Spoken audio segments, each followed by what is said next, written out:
Rachid Mbarki suspendu par BFM TV, raison de cette décision dévoilée. Une enquête interne a été ouverte à BFM TV, première chaîne info de France dont Marc-Olivier Fogiel est le directeur général.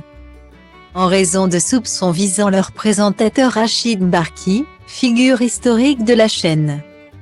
À l'antenne depuis 2005. Certains sujets pourraient avoir subi une influence extérieure, a appris l'AFP de sources concordantes. Confirmant une information du site Politico.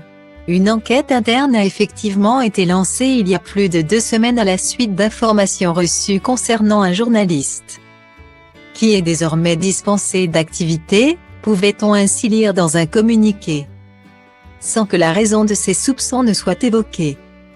Pour sa part, la Société des journalistes, SDJ, de BFM TV a fait état de soupçons d'ingérence à l'encontre de Rachid Mbarki.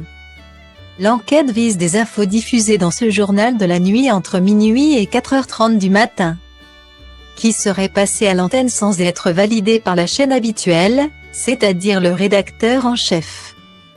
A poursuivi cette source interne. L'enquête doit désormais déterminer si ce contenu était sous une influence quelconque et si des images diffusées à l'antenne venaient de l'extérieur.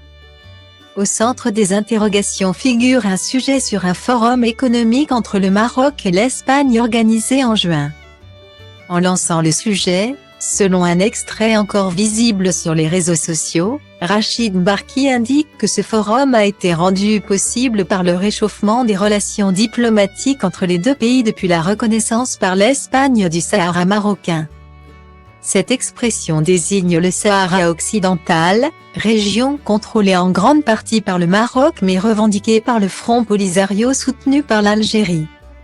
Cette question est source de tensions entre Rabat et Alger.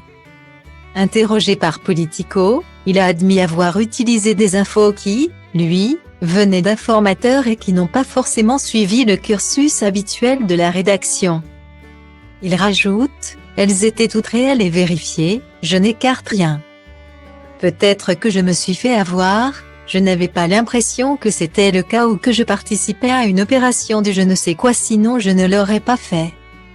La direction de BFM TV a également pris la parole sur ce sujet. Nous ne pouvons tolérer aucun début de soupçon sur le travail de BFM et de ses 300 journalistes. Nous prendrons donc toutes les mesures juridiques, judiciaires, individuelles et d'organisation selon les conclusions de cette enquête, a-t-elle assuré.